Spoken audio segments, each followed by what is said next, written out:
Hey guys, I hope you're doing well. Arthur here again for the love of cars. Man, I love cars. If we were to choose so many things and a car, I would choose a car. I don't know what it would be with you, but me, I'd totally choose a car. Anyway, so today I'm going to be talking about 9 cars that I think were just overpriced. I think they were okay for someone that bought that particular car. They would say the car was worth the price, it was worth the trouble and all. But I personally am going to be telling you why I think these particular cars were too overpriced. And yeah, they're still overpriced, but people still buy them. And they're just 9. There could be others, but I'm mostly talking about the common cars that I know that if you went and bought, however overpriced they are, that if you went and bought that particular car, you'd actually enjoy driving it. Yeah. So there are 9, and I'm going to start. Let me see which order I have. 1, 2, 3, 4, 5, 6, 7. Let me start with IST. Now, the Toyota IST is very reliable. Like all Toyotas, well, you don't expect a Toyota to not be reliable. Okuja hunga ineches, okuja hunga jiwaita Terios over something, over Kayongeza. But Toyota is basically reliable. It's like the most reliable car in the world. You get. So, but I think that the Toyota IST has always been overpriced. I mean, yes, it's a compact car, Kamaro Kakalunji, it's sexy and all, but 35 million for a 4-seater? Come on. And I'll tell you, I have friends that drive this car, the IST, and they have some money. Yes, ngakasente we kali. Just buy it if you have a lot of money, but don't buy it for the fun of it. Okay, IST is a trendy car. Kangeneka 7 million asatu mutano. Come on, 35 million for the IST. Kagenda kuachi. I mean, you're going to be driving it from work to home to work, point A to B. But can it like take extra load? Because we are Africans.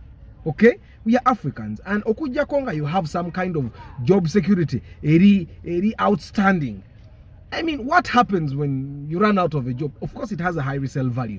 But let's say you buy that car at 35 million, and you get a point that you want to sell it. Will you be able to find someone to give you 32 or 33 million? How many Ugandans have 33 million lying down there? Lying down was the wrong thing. How many Ugandans have 30 million that has nothing to do? That's one thing you need to understand. But if you have job security, you have sources of income, you have daily income and all that, but you have passive income and all, and you buying that car doesn't affect you, go ahead and buy your car. The IST is a nice car. I have friends that drive it and they are really happy with it. I mean, it's very compact, it's very easy to drive, especially for ladies. It's very easy to park. It doesn't consume fuel. It's a 1.5cc car. And I find that, in all honesty, it should be at around 26 million. 35 is too much. Yeah, 35 is a lot of money. That extra 25, let's say you should be able to buy it at 25. Well, people tell you taxes, but also profit. These guys that sell those cars make a lot of profit. IST, overpriced. The next car that I think was very overpriced, let me see. I think the Alex is overrated. New model or old model, the Toyota Alex is overrated. Like Kamodo Kako, what is special about the Toyota Alex that you should go and buy that car at 35 million? You go and look for a used Alex here. The same with the IST. Go and try to find a used IST, and they'll tell you a million. Come on, 15 million for a US series of IST. The same thing happens with the US series of the Toyota Alex. But at least I talk with a million. I would rather go to the bone. But 35 million, that's a lot of money for the Alex or IST. It's repetitive. Like, what am I going to use that car for? Do I drive that car to the UN and they give me like a lucrative contract to supply food in Somalia? And I give them car Alex? Come on, 35 million. That's a lot of money. You know what I could do with 35 million? That's too much money. Toyota IST overpriced. Toyota Alex overpriced. Let's talk about this thing. Now, this car it's a very comfortable car. It's a very nice car, by the way. And I have like friends, many friends that drive this car. I've helped one of my followers here to buy the Fielder, and he's very happy. God, I drove that Fielder and I thought, my God, this thing is comfortable. But trust me, if I worked on my Corolla, this older Corolla here, and I put all the accessories there, gave it very good shock absorbers, gave it the suspension, suspension, bushes, gave it new door panels, gave it seat covers, gave it a Kawundo, because my AC works. I would have the same comfort as that person that drives the Toyota Fielder. I mean, why would I buy a Toyota Fielder 38 million? It's a 5-seater, me included. So 4-seaters, it was about to be money. The only thing it has that is big is a boot. I can get that with a Ipsam. Kati million asato mumunana kwana. Nze ngule Toyota Fielder. That's too much money. Toyota Fielder overpriced. And I'm not happy about it. Of course, my happiness about which car you buy and how much doesn't affect whether you buy it or not, but I still think it's overpriced. But at least car Toyota Fielder, I still Alex those two first cars are very overpriced, but still even the Fielder is overpriced. The Fielder should be around 30 million. 38. Come on. The people that work in bonds, you will tell me that it's not worth the money. I mean, we recently bought a Toyota Succeed with one of my followers here, 31.5, and trust me, the Succeed is totally worth its money. 1, it's going to make the money back. 2, it's comfortable. 3, it says the same number of people like the IST, the Alex, and the Fielder. Yet, you to ajigula 31.5, of course, like we always do. Now, but Fielder, you need that. Fielder, what you say, and you million asatu munana kwa nezo sente mpitirivu. No. I'm not happy with it. Let me talk about another car. Now, the other car, Jensu Bilanti, what you say, and you. Kana kamero kakebaita Rumion. Rumion is overpriced. Like 35 million, 36 million. I mean, that thing looks like a box. Yeah? Obanga. Okay, the Rumion is a good car. Of course, you'll find a 1.5cc version. One NZE. But the one NZ engine is the same that is in my Corolla here, 2001. I'm comfortable. Why do I go buy a car 35 million?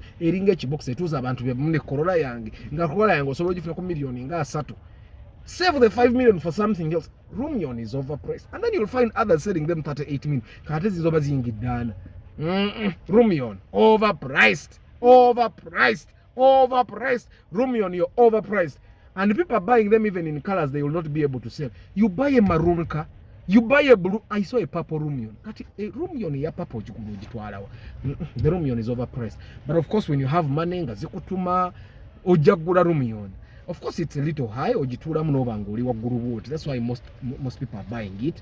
And then it has a lot of space inside. It has a big boot, which is okay. But how many Ugandans that have cars actually use their boots? Like, I haven't opened my boot because a Benz guy knocked my boot on Christmas, and I'm going to fix it today. But I've not used my boot in like 2 weeks, and I'm not dying. If you go buying a car because it has a big boot, when are you going to use that boot? What's the gator? Rumion overpriced, Fielder overpriced, Alex overpriced, IST. Anyway, next car that I think is overpriced is the Subaru Cross Sport.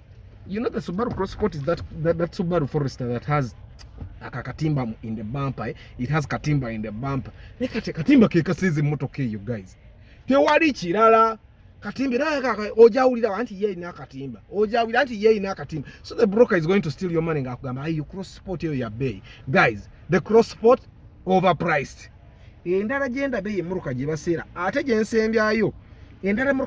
Vanguard. 60 million for what? The Vanguard and the RAV4 are literally the same thing. The Vanguard and the RAV4 are the same thing. But you find RAV4 same year. Bajuguza milioni ngana mutana atano. Vanguard nkaga mutano savo otunda muchi. You people. The Vanguard is not even sexy. The Vanguard is it's overpriced. But these are my opinions, so you don't have to take it. The Vanguard is overpriced. 60 million. 60 million. Because the Land Cruiser has a higher resale value. Anyway, Kawundo ya mujisera. These guys that sell cars, Kawundo mujisera nyo. Mulimba. Kawundo nedda. You find a Kawundo at 70 million. 70 million ogula mu dollar n'ogisa kukubo ne kuwa emitwalo 8 olunaku. And in under 2 years oba oguze Kawundo nga ne drone ye ekyaliwo wali. I don't know if you get my mathematics. Now I'm talking about to the young people here. Of course, we're not voka innocent. We check it. Now to voka innocent right now we should be investing. That's my opinion. At a quarter million in some was taken Kawundo. And before you buy a Kawundo of 70 million, ask yourself, if you fell sick and you need an operation of 10 million, are you going to sell that Kawundo or you have that 10 million lying down? Boboka ina 10 million kali mu account here, it's okay, go buy your Kawundo 70 million. But if you're going to use all the 70 million, you have to go buy a Kawundo in the bond. Ngabo ofuna ekizibu ekyamanyi Kawundo gyosooka okutuna. Leave it alone. It's overpriced. Actually, if you have 70 million, instead of buying that Kawundo from the bond, kwatako million asatu bulako Kawundo etambuddeko weyagale. Let me tell you, those cars, the Kawundos, the people that drive those cars, they are I can tell you that those people that drive Kawundos bazivuga bulungi nnyo. They don't spoil. Tebono nokujjako ng'osanze mugwagwa nnyo. People that drive Kawundo, okay, the Harrier like 2000, I think it's 2008, 2009 and all that. They drive them very well. So you can buy a used Kawundo UBG, UBD million nga 3.5 kwana, so that you keep some kamani kabeereyo okagulemu shares oba wa kakolera amagoba million 7. But again, I might be speaking because I don't have the money. Go innocent, go buy your Kawundo, but it's overpriced. The other car that I think is overpriced is this SUV, this Subaru, the new Subaru. It's called the Subaru XT. Subaru doesn't even look good in SUVs. Nah, Subaru basigale mu Foresters afezidi. Ngo jivuga na mwanda ajivuga na aje kuisa kozui. Mwana uya again kakati. You drive the Subaru Forester, that XT that looks like a SUV. I mean, you drive that Subaru, itebaje kola na kudduka. Zigenda gwa nebigonga muzira. Ngo kuze Subaru simanya XT million ya 5. Uyagara okujidukanga be muduka Forester bamwe. Chigwe. Don't buy the Subaru Forester XT simanya but you have your money, go and buy. Yeah, I think it's overpriced. The last car that I think is too overpriced, ye Toyota Rush. And by the way, if you did not know, the Toyota Rush is this almost the same as the Terios. It's just improvement in the Terios. Atenga ka Terios jukira. Jomba gama temukagula ka Terios ako kaina engine ya Daihatsu nga yakusumbuye. Forget about what your mechanic is going to tell you. Makanika wagenda kwa ka Terios karungi because of it. What? But the Rush is okay for now. But of course the Rush doesn't have a Daihatsu engine, so probably that works for it. Na ye nga karasha ko bakasida nayo ne webuza bakaserera ki milioni 4.5 ngula ki. Of course it's an SUV, but it's too small. Like this is like you're driving a tukutuku. That's my opinion. Overpriced cars of 2022 nzidda mulisi sagala kumala budde bwammwe. Just know the reason why I did not talk about these cars in the hot cakes is because bojiraba kukubumanya. And how many SKXTs have you seen today? That's the question. Let me just go through the list. The IST, the new model, how many have you seen on the road today? There are few. Do you know why? Because they are expensive. Some of those people that buy them, they buy them for status. In Zemvuga IST new model, Sivuga old model. For status, the people that buy the Subaru XT, they buy because they are driving SUV. Why don't you just go and buy a Toyota SUV at a cheaper price? What's again? The Vanguard, that car is even ugly. Vanguard mujirekere people that abatachafa kunsi. If you're trying to buy a car that is expensive, buy a car that looks like the Kawundo. Kana tatisa Kawundo nze njuwolereza. Oro kazimba ziseera nnyo. Anyway, Rush mujiseera. This goes to the car dealers, the people that own bonds, the people that import them. Now they are going to come back to Gambe musimanya mbu taxes bichi. No, when the demand is there for a car like the Rush, for example. Guys that want to buy RAV4 but they don't want to buy a car that consumes fuel, but dukira mu Rush. You want an SUV but you don't want to spend like you drive an SUV. Bagenda mu Rush. IST status. Now when people realize that akamoto kabaka agara, nabo bakaseera. That's one thing. Let's stop buying them. Of course I can't say let's stop buying them because nze ngula ankadde. Neka kati mwabagula empya. Mutukule embere fa batanaba kuzigula tutukenga naffe tetuzigula ne kuntu yagigula nange sijagigula. You get what I'm saying? But when the demand is there for these cars, even the people that sell them, They overprice them because the forces of law, the law of supply and demand. You get supply and demand. When the demand is there, the supply will diminish. So just understand, if you said everything, these cars are not expensive because they should be expensive, but because we, the people that buy them, make them expensive. I'll give you an example. In the early 2010s, 2010, 2011, the Toyota G Touring was a hot cake because people wanted it. When people don't want it. I have a friend who has had a G Touring, selling it for some time. Because newer cars have actually come. You get the Chikumi. Mama, gabasera Chikumi wano. But now people don't want it. So you need to understand. Ipsam, basera Ipsam. Unaikati ununyano ayagara gula Ipsam. Nuwa. Totally overpriced. You find a Nuwa $1,018,000. But right now people are buying Alphans. Nuwa bazi vako. Let me tell you. When we rebel, netugamba tetujja kugula motoka ze mutuseera bajja kuzisarako. Wowe motoka ngwe najigula $3 mwemu. Ninga wajuna 3 Why? Ogo munana magoba. You get what I'm saying? Ogo munana magoba, but of course there are people that don't really know how this business works. Anyway, let me go through the list of the overpriced cars of 2022. Toyota IST, Toyota Alex, Toyota Fielder, Toyota Harrier Kawundo, that new model, the big one.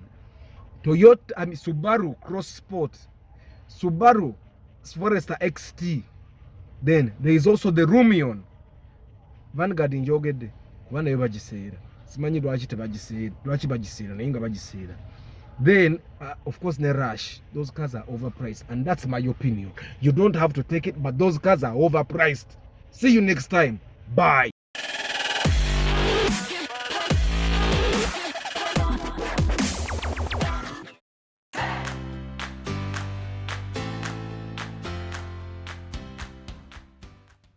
I am Arthur for the love of cars. I'm passionate about cars, and I want to make sure that you, your brother, your sister, your friend, a family member, a relative, distant cousin, you don't make mistakes when you buy cars. This channel is filled with a lot of information to help you know what you need to know before you buy your next car. However, if you don't want to go through all this information, I provide a service called pre-purchase inspection. And we come and make sure that you get a good deal when you're buying a car. We come and make sure that we inspect the car to make sure it's in tip-top condition, but we also make sure that you buy at the right price. Next week, I also sell tracking devices. I also sell car alarm system. The tracking devices za mitwala 3 kwanda 5, car alarm system ya mitwala 2 pre-purchase inspection service ya mitwala aga go car, and you save. Trust me, when you use Arthur to inspect the car you're going to buy, chances are high you will save some millions of shillings.